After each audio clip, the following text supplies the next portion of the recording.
is Lindsay Carpenter-Connors. I am the Associate Director of Career Services and Advising here at Fitchburg State, and I'm very excited to facilitate this career conversation with some of our life science students.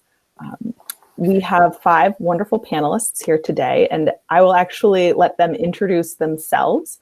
And so we are going to start first with Dr. Deanna Follit from Abbvie. Hi, everyone. So my name is Deanna, and I am a senior scientist within the Bioprocess Development Department at Abbvie Bioresearch Center, which is located in Worcester, Massachusetts. I have a background that goes back to Fitchburg State with a bachelor's in biology. I went on to get a master's in molecular and cellular biology from UMass Amherst, and then a PhD in biomedical science from UMass Medical School. I worked at 2 other companies prior to joining Abbvie in 2016. And just a little bit about my company is that, Abbvie is a research-driven biopharmaceutical company.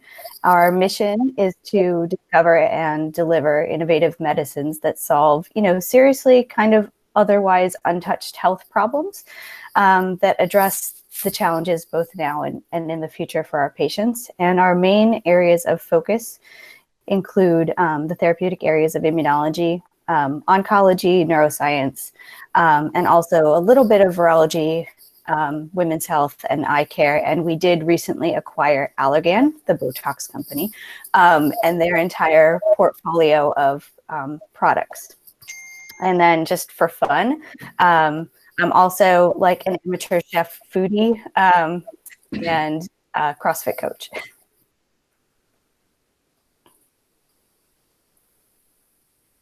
Wonderful, thank you. And we will pass it over to Lucy Higgins, who is still muted. Hi, so my name is Lucy. I work over at Alpha Analytical in Westboro, Mass. We also have a facility in Mansfield, Massachusetts as well. I am the human resource recruiter for Alpha Analytical. So my background is going to be a little bit different than most people, but we are an environmental chemistry laboratory. So we're testing various things like soil, water, air for contaminants. So as you can imagine, we're extremely busy. Unfortunately, with the way the world's going, our need is a lot more prevalent nowadays. But we recruit various different roles, anywhere from analytical chemists in our semi-volatiles lab, wet chemistry, emerging contaminants. But then we also have lab technicians, various different roles throughout the company in both locations.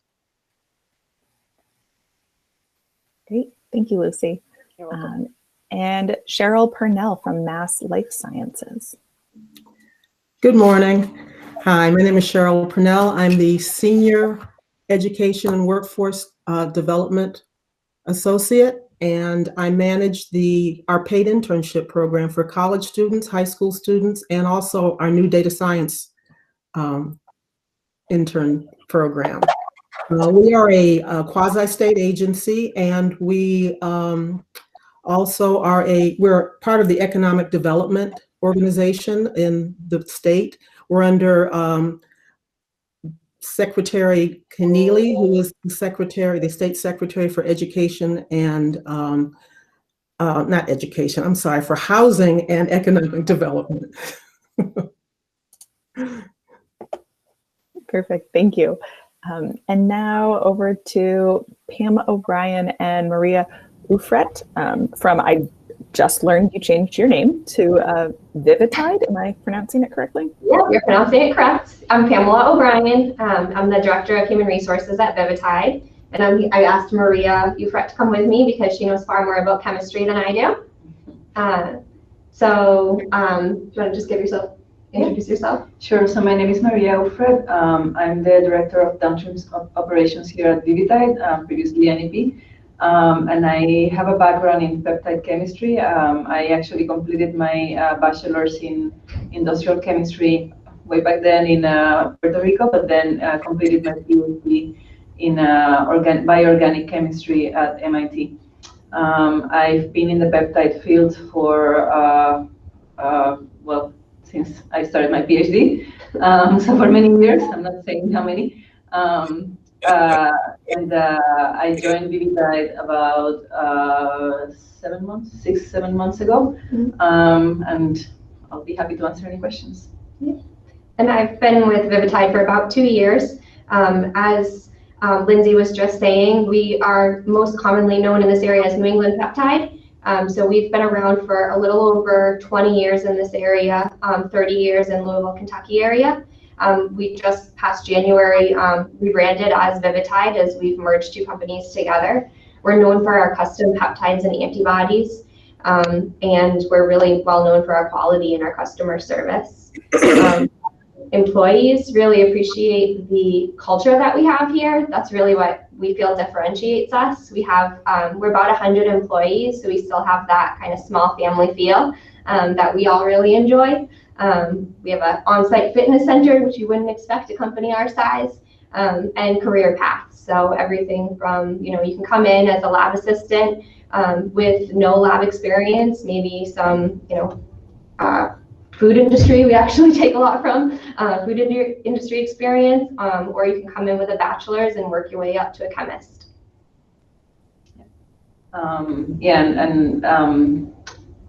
We actually serve, as a company, we actually serve both the pharmaceutical industry. We provide peptides for the pharmaceutical industry for research programs, all the research programs, and we also serve the universities. So a lot of research laboratories come to us for their custom peptide synthesis. So, we may work with Allergan or many other companies in the field. Wonderful, thank you. And Dr. Darnell Worley. Well, good morning, everyone. I'm glad to see so many people here. I hope it's not a class requirement, by the way. I am the Senior Global Director of Technology for a company by the name of Teknor Apex Company. We are about 2,200 people large. We have 13 facilities globally. We have 9 in the North America space. We have 2 in Europe, and we have 2 in Asia. My responsibilities in the organization, I'm responsible for the global corporate laboratories, which are a little bit different and some similarities to what you're familiar with. We do a lot of different type of analytics around products that we produce. In addition, we have different tools than you're familiar with, where we actually have laboratories that are making industrial sized parts and pieces for the evaluation and design and development aspects of products. I'm also responsible for the research and development for one of the divisions within the company, which there are 6 different divisions. I'm in the thermoplastic elastomer division. And in that division, not only do we do research, but we do product development, which is more along the short-term line. And short-term, by definition, is 0 day to 365 days, where long-term could be anywhere from 3 to 5 years. In addition, I have responsibilities for what we call tech service. And also within that group, we have a group called support services. I am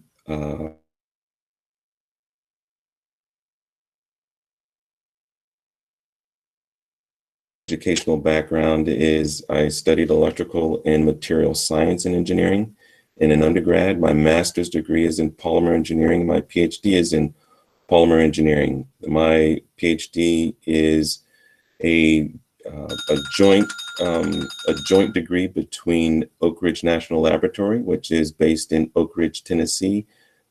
Some of you may know it as the Hidden City, where plutonium was refined for our nuclear weapons, and the University of Tennessee, which sits about 26 to 30 miles away from Oak Ridge National Laboratories. I'm here because I know where I was when I was your age and wondering. And I want you all that are on the call to know that I didn't come to just be a voice on a screen. I wanted to share a little bit of my background so I give myself a little credibility to questions that you may want to ask, but I'm not here just for the moment. Lindsay has my phone number and my email address, and I expect that you guys should reach out to me. I do interviews all the time. I fire people at times. Thank God I don't do it very often. But you guys have a resource amongst this panel that can tell you things you don't know. And I want to just say one more thing, and that is, if you don't know what question to ask, just say, I don't know what question to ask, and we'll give you some ideas. Wonderful, thank you. And that's a perfect segue into, we are going to open it up to questions. And for students, I know sometimes, you know, being one of 30 faces in these boxes can be a little intimidating, but I can assure you all of our panelists were very eager and excited to join and are excited to answer any of your questions. And so you can either unmute yourself, and we'll hope that doesn't divulge into chaos, but you can also type your question into the chat if you would rather. So would anybody like to be brave and start us off with a question for our panel?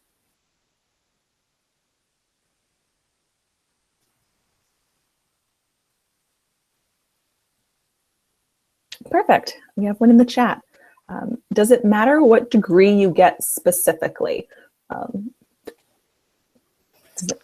Any panelists want to jump in?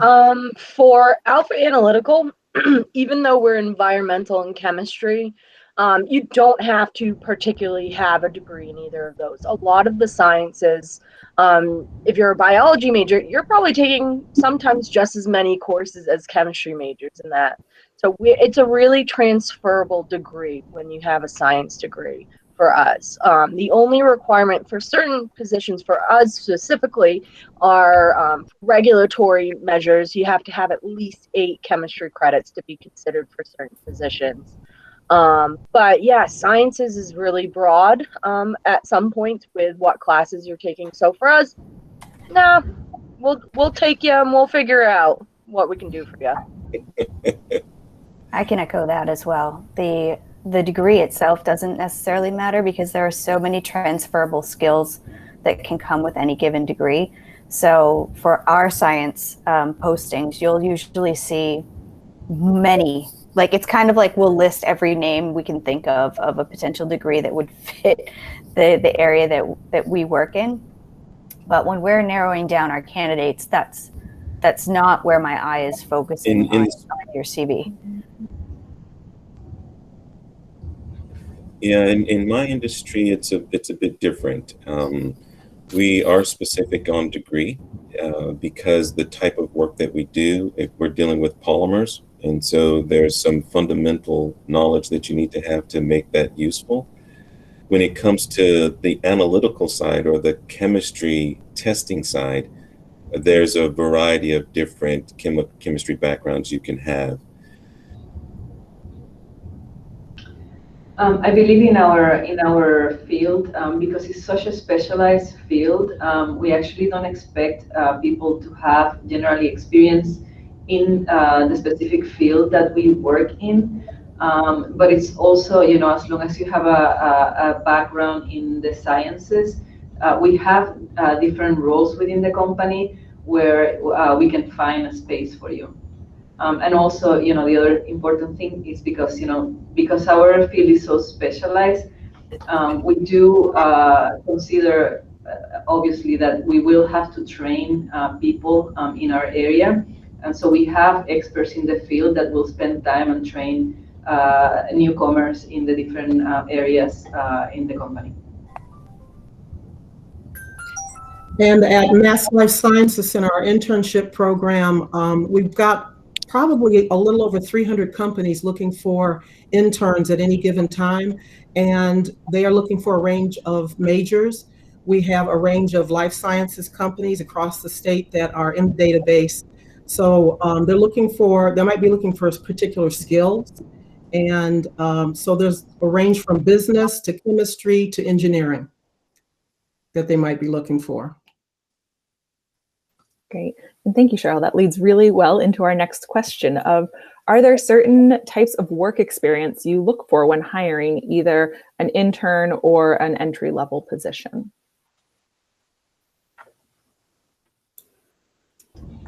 So we're in this interesting boat. We actually have an entry-level position in my group open right now. And everyone wants to find what I'm going to call the unicorn, okay? So everyone wants to hire somebody who already knows exactly what to do and already has experience in doing exactly what you need them to do. But those people usually don't exist. And if they exist, they are probably very gainfully employed somewhere already.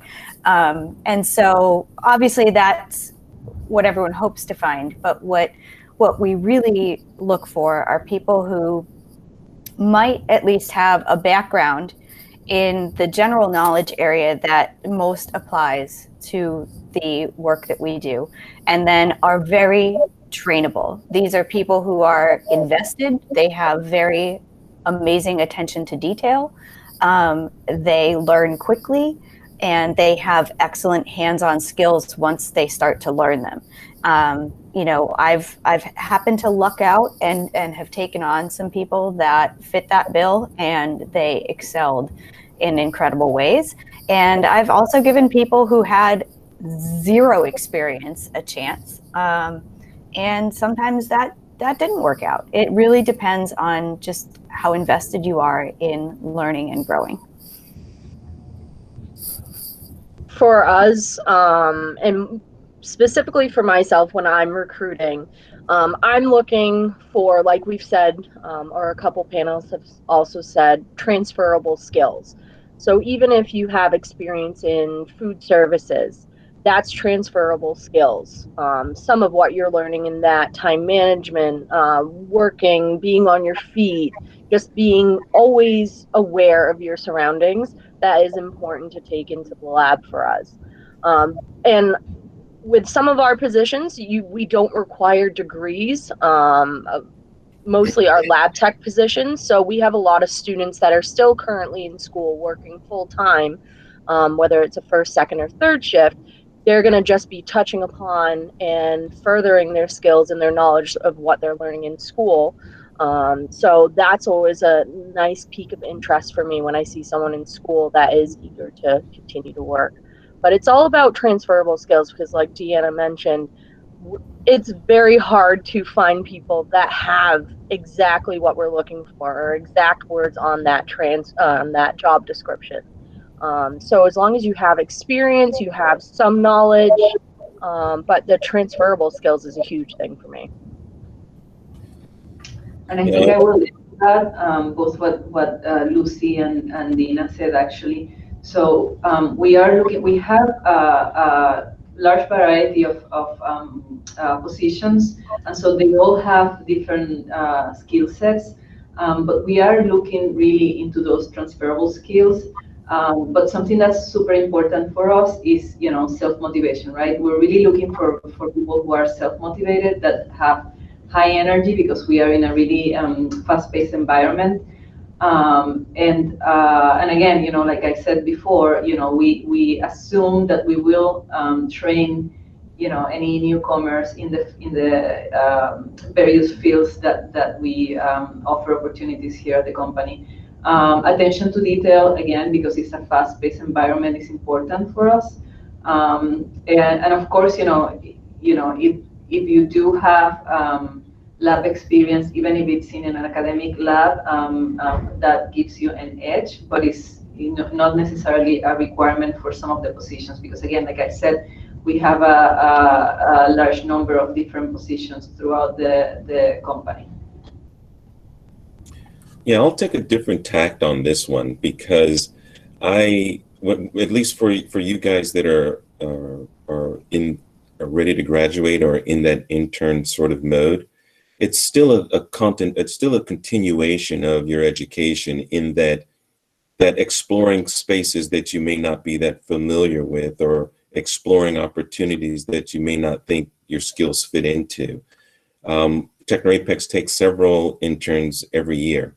Within my technology responsibilities, I have at least 2 or 3 interns every year. This last year was a little strange, but typically 2 or 3. And I don't limit it to engineers.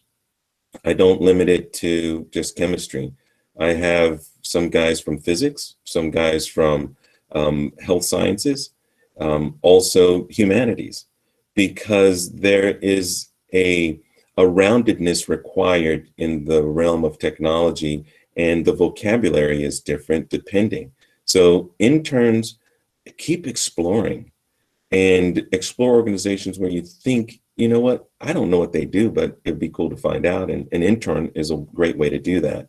However, an entry level is different because you want to have those fundamental skills that are necessary to get a good start in your career. And it may not mean that you stay there, but at least you have a flavor. And that internship is really an entree for you to say, do I really want to go over there as an entry level or over there as an entry level? So that's how I would shape that question for you a little bit. I just wanted to circle back for a second and bring in a personal note to this. So I currently am in cell line development, which makes biologic therapeutics. So if you've seen commercials for Humira or Skyrizi, that's us. I didn't have any experience in cell line development when I took this position. I didn't have any experience at my previous job doing what I was hired to do either. So just so you know, that it's real when we say that transferable skills can get you the job. You know, it's having the right background and having the right parts and being able to sell yourself in your cover letter on your CV so that people understand how you could really fit the opening that they have. We actually have a PowerPoint presentation, and this just brings me to that. We have a slide that talks about soft skills. I consider them everyday people skills that are needed, and communication is big. A willingness to learn, especially with our interns, a willingness to learn and be trained. Hopefully, you know, the companies are supposed to have someone to help that intern learn the job because they're an intern and they're still in school. Or they graduated within a year. And I always tell the interns, you know, it's be positive. You really want to be around that positive, uplifting person. And they're just the skills, you know, time management and, you know, just even though a lot of our internships are remote these days, you still might have to show up on time. You have to show up on time for your Zoom meeting, your Zoom interview.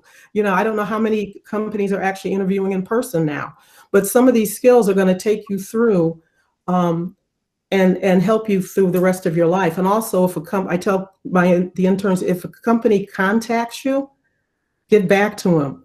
You don't know where you're going to run into these people again in life. Be pleasant, be polite. Because a lot of these, we're dealing with a lot of startups. They're 100 employees or less. Some of these people switch companies. Some of them go on to the larger companies, and you don't know who you're going to run into down the road in your career.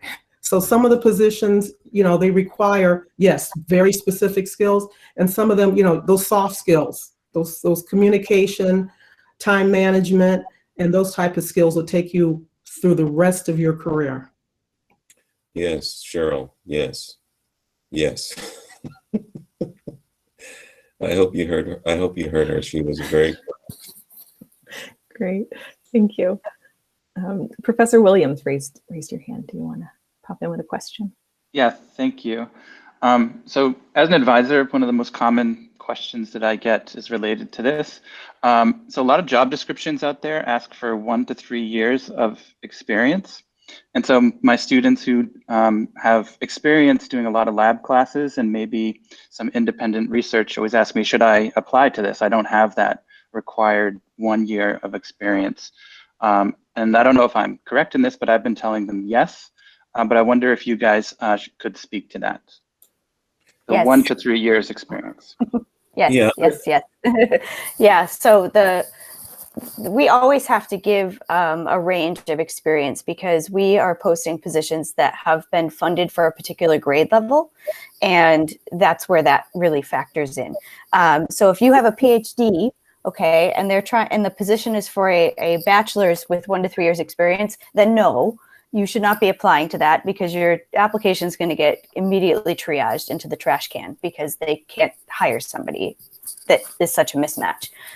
But if you have a student who has been doing lab work and learning skills as part of their educational background, that is still potentially valid. So typically the 1 to 3 years is like on the job, like the ideal is that means it's on the job experience, but anything that you've actually done that's hands-on does count. And so if you in any way can relate to, okay, these qualifications, even if it's a soft like relation, I say always apply, because, and here's why: you don't have the job now. And worst case scenario, you're not going to have the job after you apply. You're out absolutely nothing. So always put yourself out there and really sell yourself if it's a position you want. Try to address as much of like, this is why I'm a good fit, this is why I'm excited to join your team as possible, and go for it. Yeah, I echo that as well, Eric. It's when you see that 1 to 3 years, it's really the organization telling you that this is an entry-level role, and they're just looking for some basic fundamental skills. But I want to share this with you because with what Miss Purnell said, that is critical, because that 1 to 3 year entry-level job with the right soft skills just means you're teachable, demonstrates a level of collaboration and interest that you can convey just by the way you carry yourself and the conversation you have during that engagement. So absolutely, 1 to 3 years, if you guys go for it, absolutely. Yeah, and that's completely right. That's really an entry-level position. And I guess the word of advice that I have is that, you know, as Dina said, you really have to make that connection to the position.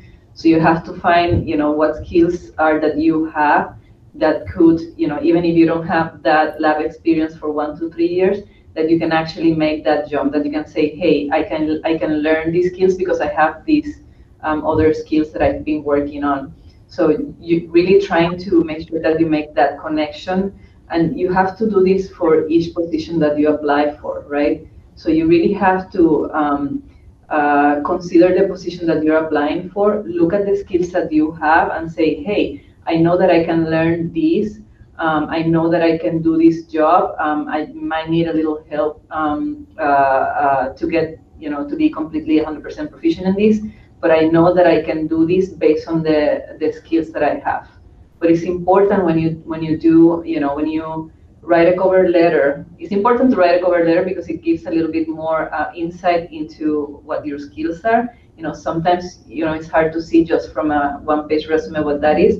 But if you write a short paragraph saying, hey, I have these skills and I think that this is transferable to the position that you're advertising for, that will give you an edge into getting your foot through the door. And once you're in the interview, then you really have to sell those. Yeah. Yeah, I'd like to add one thing, Lindsay, because there's a caution I want you all to know. So if you can hear my voice, I want you to remember this one thing. You might go after those jobs, maybe 6 or 7 of them. The caution is this: don't let the rejection define the possibilities that are in front of you, because I can tell you it hurts when you don't get the opportunity you're seeking. But do not allow that to slow you down. Please don't do that, because that little voice inside your head that says, I didn't make good enough grades, I'm not good enough, I'm not smart enough, I'm never going to get there, yada, yada. That voice just needs to be put in check, because it is important. You're not going to get everything you want, and it doesn't define you. And also, Yeah, I do want to let Lucy say her final word, because I know she has another meeting. So to kind of speak upon the last 2 things that were mentioned. So even if you get that initial rejection from a company, or just a letter back or a phone call back saying you weren't chosen at this time, that doesn't mean that in future positions that you may not be considered. So if you see, like, say, Alpha Analytical, you come, you have an interview, but we have a lot of other candidates and we only have one position, that doesn't mean a month or even a couple weeks down the line, if I have another opening, that you're not going to be placed into that. I've called people that I've had incredible interviews with, but there were also maybe 4 other incredible interviews with. I've called them down the line and I've brought them into the lab just because it aligned well. And when it comes to the cover letters and your resumes, really catering that resume and that cover letter to whatever company that you have is very essential. You want to be able to pull in your recruiter or the manager. We want to see those soft skills, transferable skills. Even for me, if you have no experience working in a lab per se, other than what you've done in school, listing that as an experience is essential because it's showing us that, hey, this person has been working in the lab. They have some experience working some instrumentation, because with us, with analytical instrumentation, a lot of the time professors will be like, hey, here's a GCMS machinery. You can't use it right now, but here's how you can technically troubleshoot it. This is what it does. A lot of schools, I want to see that you maybe have that one-on-one work with your professors, or that you do have some experience, but really making sure that you're catering your resume for each position is essential, because I can't tell you how many times I see at the top where you have your objectives and it has nothing to do with what I'm looking for. So environmental, sometimes I'll see biology major looking for pharmaceutical career. Well, if you're looking for pharmaceutical, most likely you're not going to want to stay in environmental for very long. So really making sure that your resume is for each and every company that you're applying for is great, because it also shows that you're putting in effort as well, which is nice. Yeah, don't be discouraged. I can't echo that enough. It's the job application process is tough, and don't let it discourage you. Sometimes postings okay, I'm going to clue you into some information that's going to be really tough to hear. Sometimes when a posting is out there on the interwebs, it's not really available. And the reason why I can tell you that is because my company specifically hires a lot of temporary contract employees, and those are usually 6-month to 2-year positions. And we often get some really phenomenal people in those roles. And when the funding becomes available to turn that position into full-time, we are required to post the job and prove that the person that we want to hire is the best for the job. And so when you've already got somebody who literally the job was written for, you don't know that. We don't give anybody out there a heads up. It's like, hey, we already have somebody for this role, but we're posting it anyway. So please don't be discouraged. Just keep trying. The odds are not necessarily in your favor. You will be getting rejection letters, but that's okay. Tailor each application to the position itself and just keep going. And my only other word of advice to the professors who are acting as advisors is also that specifically within the science community, the titles of positions are not standardized across companies. And so when people are looking for jobs, and this is going to be their full-time job, is looking for a job, they need to actually click on any given opening and read the description and see what the qualifications are in terms of degree and experience, because you can't go by the title of scientist or associate scientist or senior scientist, because it's not always applicable. So that's just another thing. Like, don't overlook something because you think it's going to be for more or less experience, because that's not necessarily the case. Yeah. Also, sometimes you may get a job and you may go somewhere and that may not be a fit for you. That's why an internship is wonderful, to check out the company and the type of position. And the company can also check you out. My son is 28 and he graduated from WPI in biotechnology and got a job in a hospital in downtown Boston and was there a month and got fired. That was probably the best thing that happened to him. That was not, those people were not, that was, as I said, that was not his tribe. That was not his group of people. He went on to go to a much better position at the Broad in Cambridge, which is the MIT Harvard labs. And he was among the first group of people who were processing the COVID test last March. As I was on my way home and working from home, and he's telling me this, and I'm like, okay, just stay safe. So he got tested. He's gotten tested way more than I ever have, so he's fine. He's actually now at a small startup, and he's doing much, much better. So sometimes it's a progression. Sometimes you have to find where you fit in and where that company feels like a good fit to you also, because you're going to spend a lot of time working over your life, and it's nice to be someplace that you feel people are feeling your energy and you're feeling their energy. Thank you.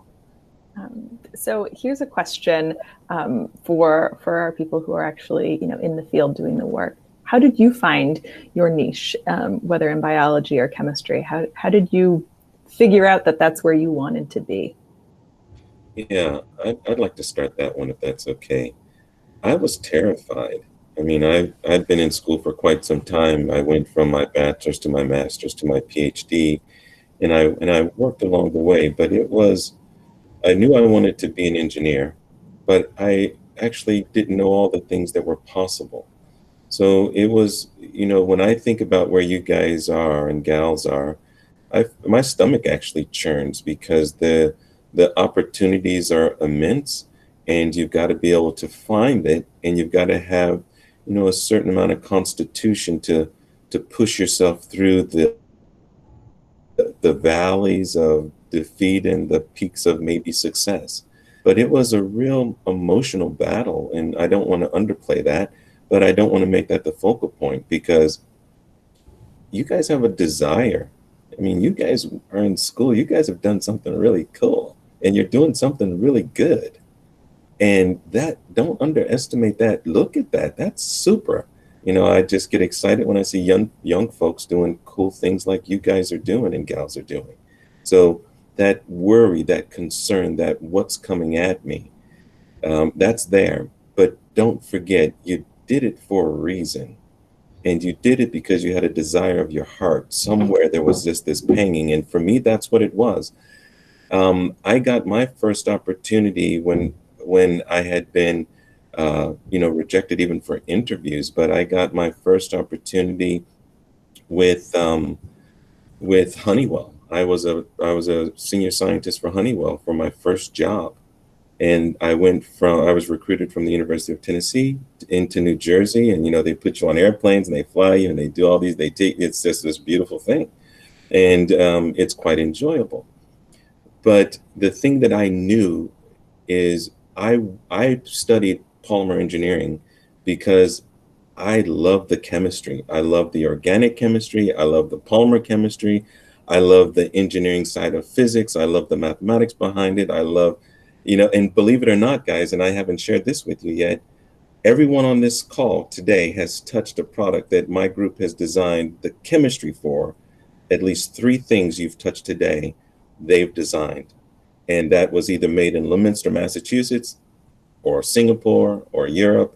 But it's just fun to move molecules around and grab a hold of that niche of yours. Mine, I knew what I loved, and the world be behind me, because the only thing that was going to stop me from at least finding that thing that I liked was death itself. And I'm still breathing, and I'm still today, I'm championing technology and helping young folks get into their own in the engineering and science and the development side, and teaching young managers to be managers, and teaching and helping encourage young chemists or young engineers to be good young engineers and chemists, which I want to come back to what Ms. Purnell said. Those soft skills really matter, So the niche thing, listen to yourself. Don't be led astray. Listen to yourself. You did it for a reason. Yeah, a lot of times you just have to try, you know, and see, is this something that I enjoy? And maybe that's, you know, a project that you can take on with one of your professors. Maybe that's an internship. Maybe that's a first job. Sometimes there are things that you excel at that you hate doing, you know. It happens, right? And so, and sometimes, as Ms. Purnell mentioned, like, it comes down to your tribe, right? Like, maybe you don't enjoy the job that you have because of the people that you're working with. Employment is an at-will opportunity, which means you can leave of your own accord at any time, do it on good terms and professionally, but you have opportunities to move. And a lot of companies also have opportunities for cross-training, whereby you can actually get experience while you're working in the other areas in which the company does work in research. I had 2 colleagues within the last year change roles within my own company. One was a senior scientist in our purification group in biologics, and she's now in project management. And the other was one of our analytical senior scientists who went into more of a regulatory filing role. And so it does happen all the time, and those opportunities for cross-training can also exist. But you have to start somewhere and just see what it is that you like, and start to figure out what type of people you like to work with. And it's a whole combination of finding what jives for you. Yes, and maybe I just wanted to add that, you know, as some of you have mentioned already, internships are a good opportunity for this. If you're still not sure, if you're unsure of what it is that you like or don't like, the best way is just to try it out and see if you like it. And frankly, the way that I ended up doing what I'm doing, you know, I maybe like you mentioned, you know, I was really good at math. I was really good in social sciences. But, you know, I tried chemistry and I really loved it. I started working at actually from high school, I started working in summer programs in the lab in the university, and I really, really enjoyed it. So I decided to go work for a bachelor's in chemistry. And while I was there, you know, I went into, you know, some of the labs within the university, and I just started working there. And I still enjoyed it. I was really good still at math, but, you know, I was looking at the opportunities, and I said, well, I don't think I would like to be doing math, you know, as a career for the rest of my life. I think I enjoy more the science in the lab, and that's how I decided what I wanted to do. Deciding, you know, between chemistry and biology, that was actually, I actually quite enjoy biology. So I don't know if you recall when I introduced myself, my degree is actually in bioorganic chemistry. I do enjoy quite a bit having both the biology and the chemistry interaction. And so that's what I did for my PhD. I tried to do a little bit of both biology and chemistry. So, but you know, you kind of have to try to see what is it that you like. Yeah, and just to add, I know I'm in a different field. Like I said before, I'm in human resources, but part of putting yourself out there is also allowing other people to see the value you can bring as well. I kind of fell into a career in HR because I had an internship at a company. I thought I wanted to go into public relations.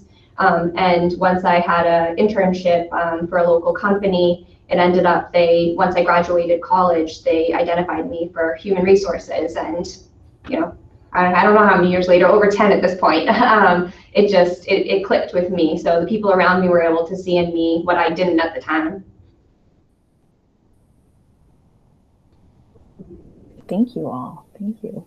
We have some questions about the logistics of hiring here. So would a minor in chemistry or something else make a biology major a more attractive candidate, and vice versa? Also, what do you look for in a resume or reference letter? Yeah, I probably am different in my approach to reviewing resumes and cover letters. Initially, my HR rep knows what I'm looking for, and she will be the one looking at certain, keywords that I'm asking for. And Eric, Professor Williams, don't jump through the screen and slap me, because that won't be very kind of you, but I'm going to say something you're not going to like. But when I get resumes, and I have open positions today all over the world, and when I'm hiring, I really don't read your cover letter. I hate to say that, I don't, because I'm the guy that is the hiring manager is looking for some specific things. And my managers that are running different parts of the organization, they do very similar things. We don't typically look at the cover letter. We typically go right to education. We look at what education do you have? And after looking at your education, then we'll start looking at what's your job history look like. Even if it's you list your intern, where you were, what you did. If you were working, I look at that. But what I'm looking for when I'm doing that is, if you had an internship, that's a beautiful thing. If you were working already, it would be, are you jumping out of jobs every year? If you're doing that, or every other year, that's you almost don't make it any further in my review. If you've done some, and this is so valuable, and you guys don't know it, but it really is. My next move is, I want to see if there's anything significant that you've done while you're at school, such as, did you work with a professor? Did you help him write a paper? Did you do some science work, or did you win an award, or did you participate in an award within your discipline? And if I see those things, my next move is to ask if you have the right education, if you have that work history that says, yeah, there's somebody we can count on, and then you've done something unique, I want to know. I really do. And then it's more a matter of sitting in front of you and getting the Miss Purnell version of who you are, those soft skills, that interaction that you can have. And it usually goes fairly well. I can tell you, we hired a young guy, doesn't have exactly what we're looking for, but his soft skills were unbelievable. And we can teach him the rest, because he's got the fundamentals.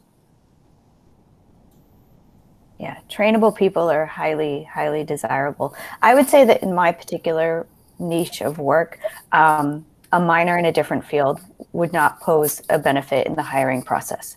But my answer in general to that question would have to be, it depends, because it's science in general is such a broad, all-encompassing field that maybe there are positions where that would matter more and make you stand out. But more than that, it is what can you do? And I've read my fair share of entry-level resumes, and for the most part, what you will see is you'll see lab skills that were learned as part of the curriculum, and you might see some extracurricular projects or activities that were that the student participated in, and those are always great to see. But whatever you put on there, make sure you really understand it, because I've absolutely had people list like gel electrophoresis and like things like that, like on their resume, and then when you start to ask them about what they did or how you applied it or whatever, you can tell that it's not even surface level knowledge in some cases. So if you're putting something on there, make sure you really understand it and that you can have a discussion about it in a potential interview. That's where our entry-level people that we actually ended up bringing in really shone and stood out, is that they could really talk to you about the research that they participated in. They had a really good understanding of it, and it starts to show that motivation, the investment, which applies to those soft skills, that like, wow, this person is somebody who is really going to pay attention and really learn, and that's what we want to see. Yeah, and I will add to that it's super important that whatever you put in your resume, you can actually talk about it. So I've had interviews where I've had a list of skills, and when you go and ask about a particular skill, you really understand that the candidate has no idea what they're talking about, and that's really not good. That can actually kill your interview, even if there are some other positives in there. So it's important that whatever you put in there, you actually can talk about it. So just don't put something in there just because it may sound cool, or because you saw in the job description that they needed that. Just make sure that you actually can talk about that. I will also add that in our field, having a minor in chemistry, if you're a biology major, would help, because we do need a basic understanding of both chemistry and biology for the work that we do here in the company. So even if you're, we actually have a lot of biology majors that start working with us, and are actually, even though, I would consider our work more chemistry, we have a lot of biology majors that that have joined the company, and that work, have been very successful in the work that they do. So. I do want to point out one fun thing here is that a lot of this is it depends, right? So same thing with a cover letter, right? We have some people who say, I don't read it. I'm really looking for your education. Lucy, who was on earlier, said that the cover letter is incredibly important for her. For some roles. Oh, is it? It's important for you guys as well. For me, it is personally. I don't know if it's not for me. I don't know if she has, but for me personally, it is because where I can piece together things that you have in the resume. It's where I get additional information that may not be listed in the resume. And I point this out because when you're applying to a position, you have no idea who is reading your application, right? And so you may be applying to someone who's not going to read your cover letter, and it doesn't matter. That doesn't mean you shouldn't include one, right? Because you might get someone else who it's really important. So always put that effort in. If they don't read it, no loss. But if you have the person who's not going to consider your application because you didn't include a cover letter, that's definitely, it's a risk. So all that to say, you should put effort into both your resume and your cover letter. Put your best foot forward. What your reader chooses to consider, that's up to them, but you want to make sure you're giving a well-rounded application. That's my 2 cents. Yeah, Lindsay, that's a good 2 cents. Despite my not reading it, it's absolutely part of the process. You must do it and make it good. I'd love to add just one thing about the application and interview process in general, in just that every aspect of your interactions with the company is part of the interview. So think about not only just the resume and cover letter, but every email you send, and I don't mean this to make you nervous in any way, but just to be aware, every email you send when you walk in the door, I always ask the person sitting at the reception desk what they think. So make sure you're smiling at the person sitting at that reception desk. When you're going on the tour of the facility, it's to try to be comfortable and have a more casual environment, but that's also part of the interview. So every piece, and as someone in HR, yes, it's important to follow up, but do not follow up too much, because again, that's all part of what we're seeing as the full package of who you are as a candidate. So just be mindful of all of your experiences throughout the process. And with our program, we require that the students submit a resume and a cover letter. And I tell them, this is your chance to show the company how fabulous you are, because they're not going to know otherwise. They don't know you. So put effort into both of these, because I tell them some companies read one, some companies read another. And I look them over, but we don't match up companies to interns. The companies go in and they select their own interns in our program. We have an online database, and both apply, and then the company selects the intern. The intern just applies, and then I tell them, go back to class or go celebrate the fact that you applied, and hopefully over 300 companies can look at your resume and your cover letter. So we don't actually do that. We're a very small organization. We have 20 open positions. I mean, we have 20 positions, excuse me. On a good day, they're all filled. Right now, they're not. So the companies actually will go in and read that information and select their own interns. Great. And we do have a question about a non-traditional student. And I think this applies to students with potentially experience outside of the sciences. So this student is a non-traditional student with a career history. Once she graduates, do employers want to see her past history or just the new focus on the sciences? The work history. Sorry. Yeah. No, please, Pamela, please go ahead. So I was just going to say that I think it depends the position that you're applying for. For some positions, it's that your previous experience actually help us see what else you can bring into the job, and it might be very applicable to the different, I guess, the different skills that we need throughout the job. So, but I think it really depends on the position that you're applying for. Yeah, the non-traditional student, first of all, I think it's pretty cool. I know I've used that word a few times, but non-traditional students really represent, in my mind, being part of something for a while and then doing something very difficult. And in the work world, oftentimes we're looking for people that start and finish, just start and finish.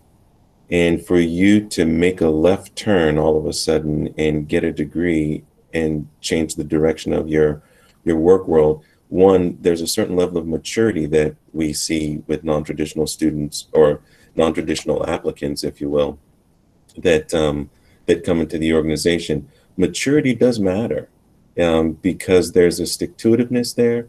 There's we know that you are already living your life and you have certain things you want to accomplish and have accomplished. And there's a lot of respect for that. And don't think that people are looking down on it because you came at it later in life. But the fact of the matter is you started, you finished, you found something that you like, you want to do it. You guys typically have more of a foot up with most organizations that I know than students that don't have it.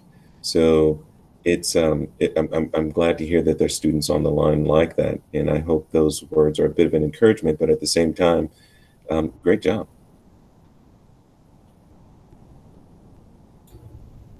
I had a non-traditional student back when I was a teaching assistant in graduate school.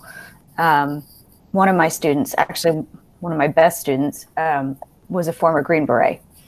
And so, if he was asking me that question, I would tell him, yeah, you should absolutely 100% be including that, on your resume. That's a pretty major job with a lot of skills.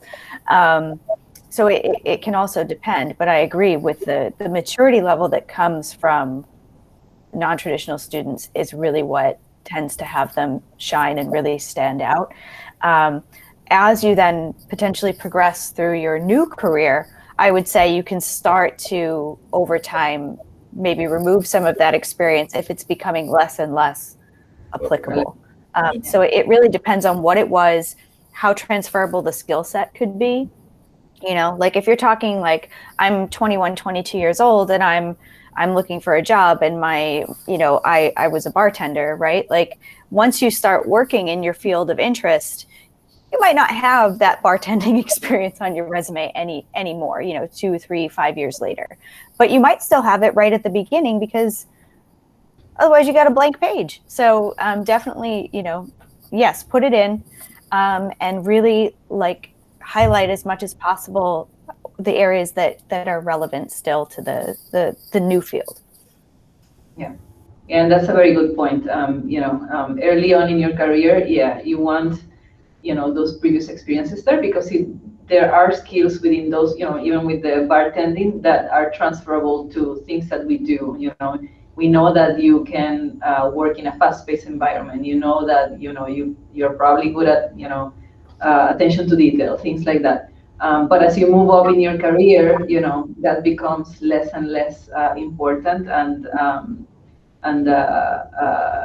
it, may not matter. You probably want to remove that, later on in your career. But initially, you're trying to get your foot on the door, and the skills that you acquire at those jobs, might be transferable to the different positions that we have in the company. I can definitely relate to this. I was the non-traditional student, and I graduated in 2015 from Boston College. Previous to that, I was at home raising my son, and my son had he had a blood disorder. So a lot of our life was back and forth to the hospital, back and forth to the doctors, and I think I picked up a lot of medical knowledge particularly about what he has. And I went back to school because I really wanted to learn. All of a sudden, it just hit me one day. I just wanted to learn. I wanted to just learn everything. So needless to say, when I was raising him for, his 18 years, I was not working out in the world, but I was sure enough working at home. So I put some of the skills that I had from doing that. I put skills from being in a food co-op and having different positions in the food co-op. I put the positions I had, I think I was in a garden club at one time because, somebody said, come and do this just to get out of the house. So I was the vice president one year, so I put those down. All those positions have skills related to them. And I always make sure I tell the interns, utilize your career services office at your school. They're there waiting for you to come in, and they want to help you. You're paying for them to help you. They want to help you. Keep them in a job. And they do so much. They know how to find those skills in those jobs that, like you worked at the Dairy Queen. There's skills there. My first job, no, by the time I, went to apply for the job I have now, I did not put my first job as a waitress at a big boy restaurant in Niles, Michigan.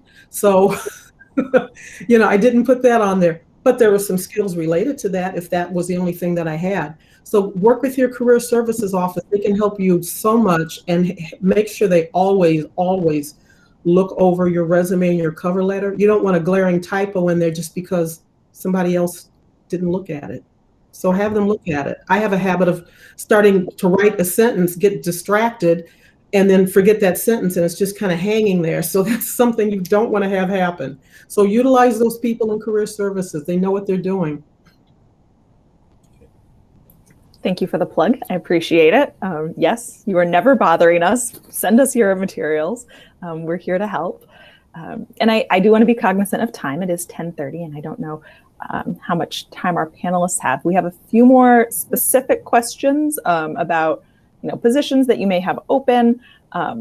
So I will, I'll let people linger if they want to stay. But I was hoping our panelists could go around and say, last words of wisdom, either advice to current students, words of encouragement. Science is a small world.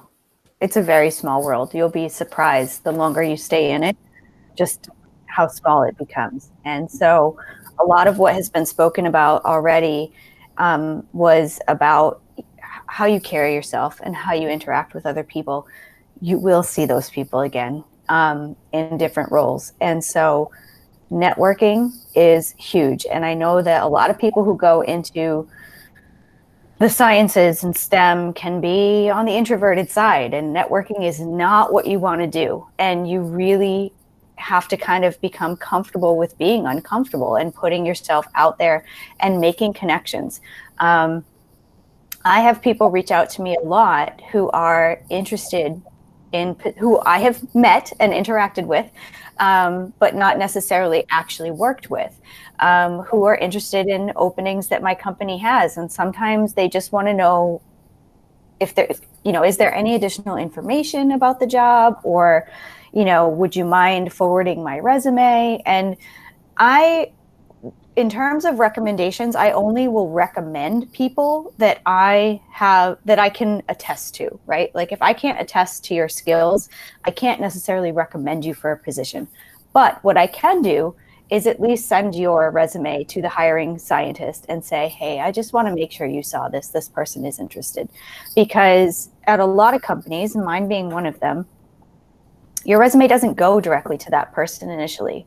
It goes through our talent acquisition team, which is not a group of scientists, and they don't necessarily know what they're reading. And when they triage resumes and narrow them down for the scientists, they don't always do it right. And you, as the hiring manager, you wouldn't even know. And so sometimes it's just a matter of, hey, I just want to make sure you got the opportunity to read this, okay? And at least then, whatever, if you don't get the job, you know that the person at least saw it and it didn't, vanish into the ether of some, talent acquisition server.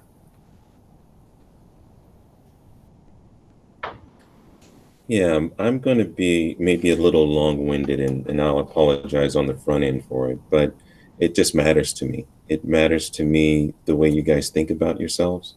It matters to me what you think is available to you. And I started this conversation out with this group here by saying I came for a reason, and I came for the reason to be available. I came to give you my email address, my phone number, not because I need to hire you, but because you may not even know what to ask or how to approach it. And I do this every day, and I'm responsible for 75 plus people. And I want you to use that. I really want you to use it. There's some things that I can answer for you. There's some things I can't answer for you. But I get concerned not because I'm not, I mean, I can make myself available. You have to be, come out of the introvert circle and say, yep, I'm going to call this guy I've never met before. I've seen him on a screen and ask him this question. And I encourage you to do that. And I encourage you to do that because there's certain things that we know on this panel. There's certain things we don't know. But here's what else concerns me is the confidence level that some of you have. Is it in the right place or not? Do you think you can do it? Do you think somebody's going to like you? Does my background keep me from achieving something that I really would like to try, but nobody in my family's ever done such a thing, and I actually don't really know where I'm going? All those things are real, and those things are going to propel you forward, push you back, cause you to stall. My mother has a 6th grade education. I have 7 siblings. I am the only one that went to university. I wasn't ready. I wasn't prepared. I was not. And I did well enough to get into university, and then my whole world just exploded because then I don't have money to be here. And I can tell you, there's all of these hurdles along the way, and I'm not wanting to share with you a rags to riches story. I want to just share with you a desire of your heart story. You have a desire and you walk the path. And whether there's a hurdle, a ditch, a river, a mountain, just walk the mountain, walk the ditch, walk the river, but walk. That's my whole point, because you can get there, just keep going. Because my motto when I was in university was, I'm here until they throw me out. That was my motto. I am here till they throw me out. So I don't care what color you are, how tall you are, how short you are, how small you are, how big you are. I just want you to know you are doing an absolute cool thing. Keep doing it. And if you don't think it's cool, call me and we can talk. But I want you to know I have a PhD, not because I'm all that in a bag of chips, because I am not, but because there are people like me along that walk that said, here's $50, go buy your book. Here's something that you should consider. And you have the Eric Williams of the world that want to give you some guidance, and you take advantage of it. So I leave you with that. And I hope that I hear from you. Yeah, and I will add to what Dina and EW just said, because I think networking, again, in our field is actually quite important. Yes, you will, meet people along the way several times. So, 2 things. One, make sure that you do make a good impression, be very professional when you're talking to people, because, you will likely see them again. and it may be at a completely different company, and that might give you an edge. And I remember this person. I remember people that I've interviewed that perhaps back then I said, this is not the right fit for this position, but I do remember them, and I actually connected with them, and I keep track of them, and I know where they are right now. So it's important to make sure that you make those good connections, because if a person wasn't the right fit at the moment for a position, doesn't mean that they're not going to be the right fit now for a different position. I have also met people that have contacted me via LinkedIn, that have said, hey, I see that you're working in this company. I'd like to learn a little bit more. If you could just spend a few minutes talking to me. And the first time that happened, I was like, oh, that's kind of weird. I don't know this person. But the first time I did it, I went through. I was like, oh, that was actually really cool. I get to talk to this person, give them a perspective on whatever the company is that I'm working at, whatever the position that they may be interested in is. And by doing that, and I still keep in touch with this person, by the way. She went on to work with a different company, and I keep in touch with her. So it's important to start forming those connections, because at some point in time, they may be a valuable connection to you, or you may be a valuable connection to them too. So it's very important. Yeah, and I just wanted to, I know we talked about perseverance during the job search, but I just wanted to mention, so I feel a bit of a kinship to the graduating classes right now. So to some of you, this will mean something. To others, it may not. I graduated in 2009. So the economy was down. It was a really hard time to find a job. So I feel you. So, you can graduate during a difficult economic time and still build a successful career. It's a lot. You have to put yourself out there even more than, when the economy is doing well.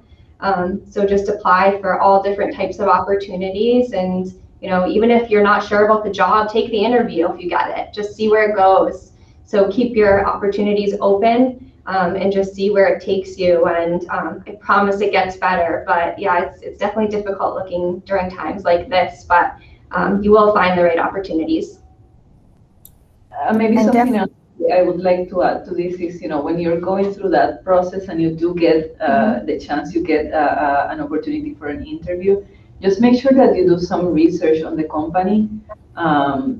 You may perhaps don't have all the skills to fill, the position, but you do have those other transferable skills, and that's okay. But just make sure that you do a little bit of homework, so that when you do go to that interview, you can actually ask a few questions, or say, be completely honest. Hey, I am not completely familiar with this, but I would love to learn. Can you maybe explain this a little bit more to me? And that's actually an awesome, I do love that question. Can you just explain to me a little bit more in detail, what this particular thing means? And, just do your homework. Yeah. And like the example that you gave about the LinkedIn message is one that I would like to go back to. And that is, if you are using networking sites such as that, leverage them appropriately. If I receive an invitation from somebody within my cross-functional group of people, right? Somebody I actually work with, that just says the default message of, hey, I'd like to join your, LinkedIn group. Okay, fine. I'm going to hit accept because I know who this person is. If I don't know you and you just leave the default message, I'm going to ignore you. And so is everybody else. So if you're trying to reach out to somebody that you don't know, you need to make it personal. You need to address why you are reaching out to this person and what you hope to gain from the experience, because everybody's busy, but a lot of people are very happy to play that role of mentor. If there's a specific desire that's being conveyed, learn more about the company, or, hey, this is my background. I'm interested in this type of position. Can you give me any tips on blah, blah, blah? Like those sorts of things we are happy to engage in, but you have to be specific. If you just want to join my LinkedIn network and I don't know you, Ignore. Absolutely. Point, yes. LinkedIn I found was really good to research companies. And that I saw a name and I said, oh, I don't know what this company does. Let me get on here and see what's happening with them. It's also, if you have an alumni group, I don't know if your school has an alumni group on LinkedIn. It's really nice to connect with alumni groups. If you're in fraternity, sorority, a way to connect with, one of your Greek organizations, that might be a way to help research the organizations or industries. Mass Bio is a industry, it's an industry organization, and it has as its members the biological companies across Massachusetts or the life sciences companies across Massachusetts. They also have a job board. They have a tab that's a job board. We do not, but we have a newsletter. Mass Life Sciences was started in 2009 with a $1 billion grant from the previous governor, Deval Patrick. And we were started with the task of bringing life science companies to Massachusetts and building an ecosystem similar to California has with the IT companies in Silicon Valley. So we're doing a pretty good job, and there's companies across the state, which is what's nice. They're not all in Cambridge and Boston, but the majority of them are. So we have a newsletter. You can go to our website. It's masslifesciences.com. And we also, if I can leave a link, I would love to do that, Lindsay. We have, to apply to our program, you apply to our database. And it's called Smart Simple. It's a database, and I'll leave you the link for our Internship Challenge program. And you can fill out an application for if you'd like an internship now, you fill out our 2020 application. If you'd like an internship in the summer, you can fill out our 2021 application. Internships are occurring year-round in our program. It's not just a summer program. And you can apply at any time. There is no deadline. There's no deadline for the companies to apply. And we had quite a few new companies apply last year because a lot of their funding dried up due to COVID. And they're looking for different funding sources. Some of the other companies that we had weren't running an internship program because of COVID. So things shifted and changed a lot in 2020, as you've all probably seen. And there's just some ways that you can, look into that, and the companies are hiring. Some of the companies that we have that are hiring interns, they're hiring those interns as regular full-time employees. We have a new data science program. There's a gap in the industry for data scientists out there. We have an internship program for that. And that was a brand new program last year. And some of those interns got hired as regular full-time employees after their internship. So, there's opportunities out there. Look into them. Sometimes if, you're in between, it's nothing really happening with my job search, go research the industry. Did you know that Massachusetts was #1 in the country for medical device companies? And they're hiring a lot of engineers, and we have a lot of those companies in our program. So I'm going to leave the links in the chat, and you can apply. And you're at a Massachusetts school, or you're a Mass resident and you're attending school, and you're eligible up until a year after undergrad and up until a year through your master's program and up until a year after that. The data science program, that program is for undergrads through postdoc. So I just had to put a plug in there for that. Here's an example of how small the world is. So Cheryl works for the Mass Life Sciences Center. The vice president of industry strategy and investments at her company, I went to graduate school with. She did a rotation in my first graduate lab while I was there. So it's a small world.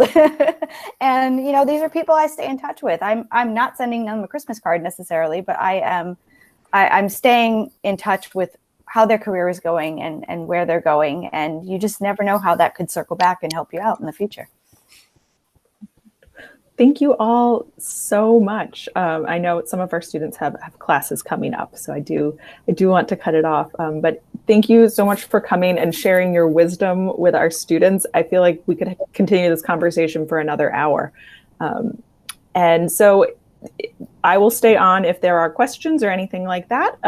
But thank you so much to our panelists, and thank you to all of our students who took a chance and came in and participated. So thank you all. Thank you. Have a good afternoon. Thank you. Thank you. Thank you. Thank you.